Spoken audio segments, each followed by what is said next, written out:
Next question is to the Democrats.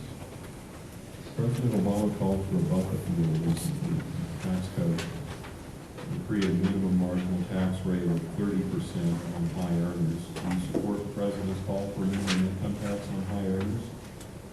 We absolutely support this tax cut. We believe that for too long, the U.S. tax code has benefited only the wealthy and the well-connected at the expense of the vast majority of Americans.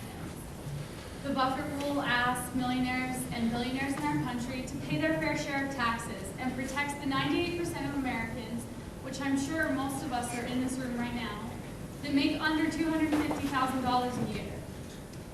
Where the president has called for a tax code reform that would close loopholes, as well as that would close loopholes for millionaires and billionaires, as well as hedge fund managers, jet owners, and oil companies. We absolutely agree with this tax cut. We think that the middle class is too heavily taxed, and we don't believe that working families, that it's fair that we pay a higher percentage rate than someone who is involved as a leader at a corporation. It just doesn't seem like a fair thing that is happening right now in our nation. Thank you. But when you talk about taxes, I mean, look at our current tax system right now.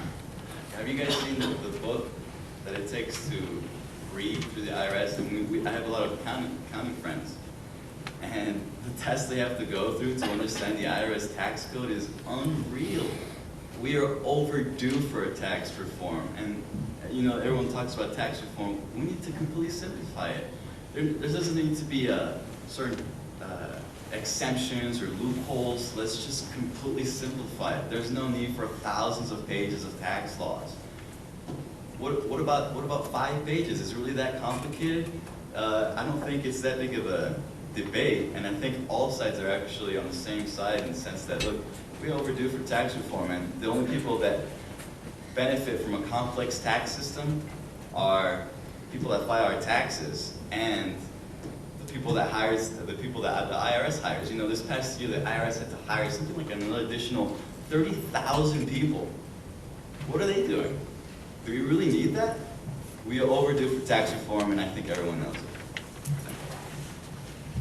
Aggie Solidarity. If the buffer rule is about income inequality, then before I even say yes or no to that, I want to say that tinkering with the tax code is not going to solve income inequality. Taxing the rich even heavily is not going to bridge the gap. Today, the average CEO makes 343 times more than an average worker. That same number used to be 40 times and 42 times in the 80s. Do I support a heavy tax on high earners? Yes, but that's not going to solve income inequality. Thank you. You know, I think that I agree with Republicans and Aggie Solidarity. Our current U.S. federal tax structure is an unviable system. It's excessively complex and provides very little incentive for households to save. It generates labor supply disincentive effects, and it's ultimately just unfair and too complex for the majority of Americans. Thank you. Next question is for the Republicans. The Bush era tax cuts were extended through the end of this year. Should the cuts be allowed to expire? If so, how do we correct the budget deficit? You know, sometimes I hate the word tax cuts because it gives an inevitable sense that, you know, it's the government's money. No, it's not the government's money. It's our money. It shouldn't really be referred to as tax cuts. It's, do they deserve the amount of money they're currently receiving? Well, that's really up for debate. The conversation in Washington, you know, I feel like there's not very much. We need to have, I don't know if this is the right word, but we really need to have a grown-up conversation. The budget as it stands right now is unsustainable with the amount of money the federal government is currently taking in. So it's up to all people in Washington to man up to the fact that, look, what we're promising right now, we don't have the money for. So either one of two things has to happen. We have to raise more money through taxes or cut the amount of money that the government's spending. And unfortunately, we don't have the kind of mature debate, I want to say, in Washington for both sides to really man up and say that.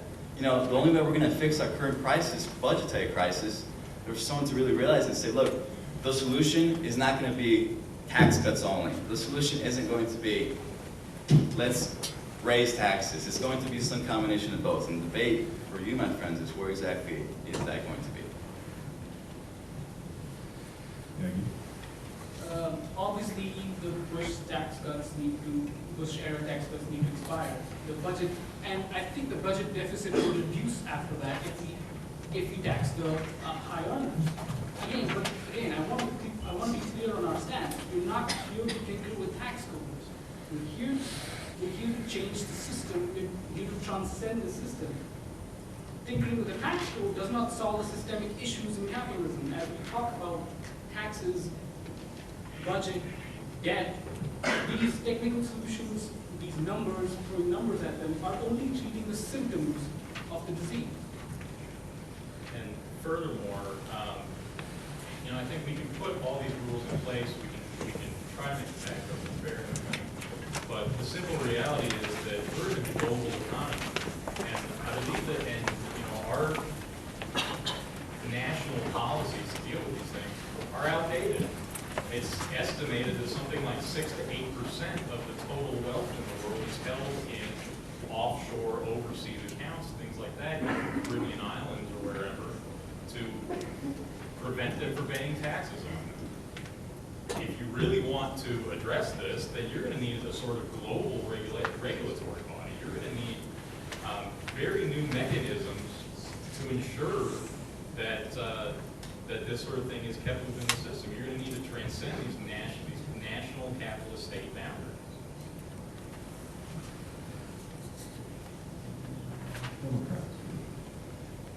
We believe that the previous administration's tax cuts do need to expire. These were accompanied with a declining industrial sector and resulted in reduced tax revenue supplemented by a gross domestic product driven by government and consumer debt. Massive increases in military and government spending became the norm. We don't believe that this illusion can be forever sustained with a service economy tax base. Regulation can solve market failures, like externalities, and they can be addressed through taxes like cap and trade to give a price tag to businesses to send market signals. And I think that goes against what Aggie Solidarity was saying, that taxes cannot solve market failures. Response?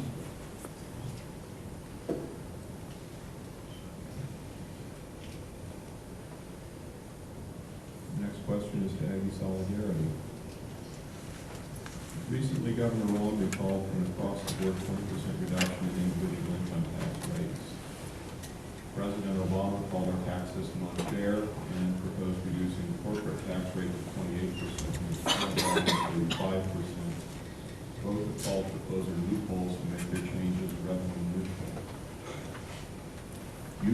You're asking not to tinker around the edges, you want to make fundamental changes.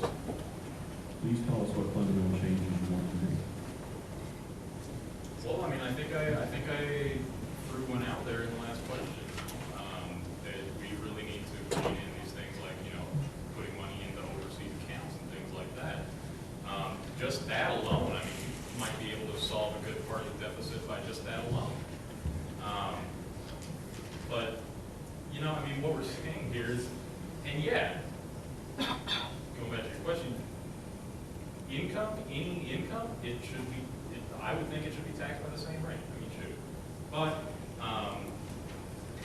this is just a drop in the bucket.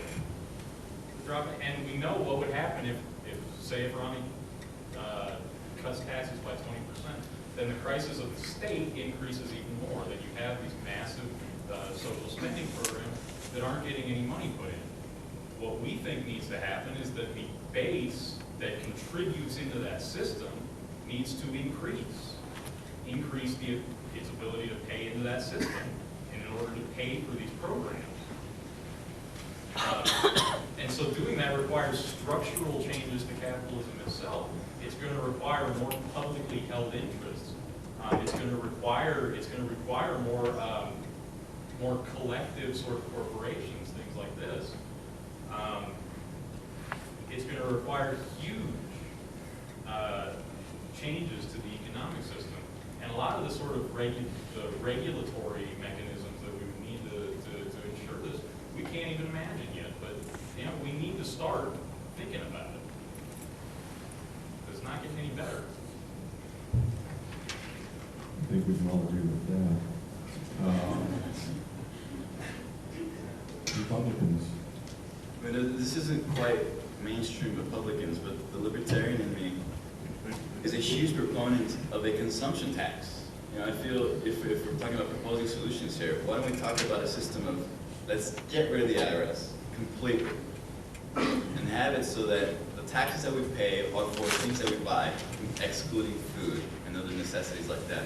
That's how you make a fair tax system. You know, if we have a rich guy over here and he's buying a Ferrari, he has to pay a consumption tax on it. Make him pay. If he can afford a Ferrari, he can afford a fat tax on that Ferrari.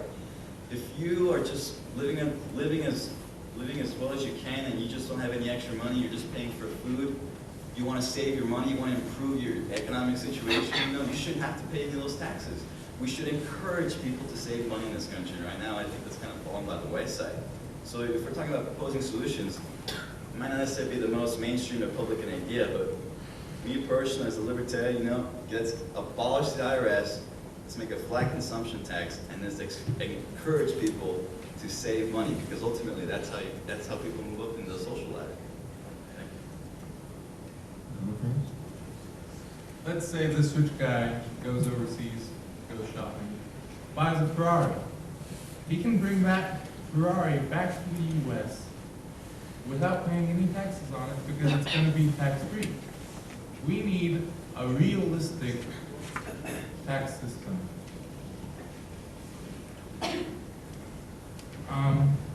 We agree with Aggie Solidarity that we should not be letting money go overseas. The Obama administration has provided tax incentives for manufacturers who create jobs to create them here at home. And he wants to end government deductions for shipping jobs overseas so that we can have those jobs here in the U.S. and they'll be contributing to our tax base. Aggie Solidarity? You know, we're talking more about just incentives. We're talking about doing something very drastically different. And you know what? The jobs that are coming back, they're not the same jobs that were around before. The jobs that we're getting back, they're jobs with lower wages, they're jobs with less benefits, they're jobs with less security. So, you know, just saying that we're going to try to attract jobs, that's not going to happen.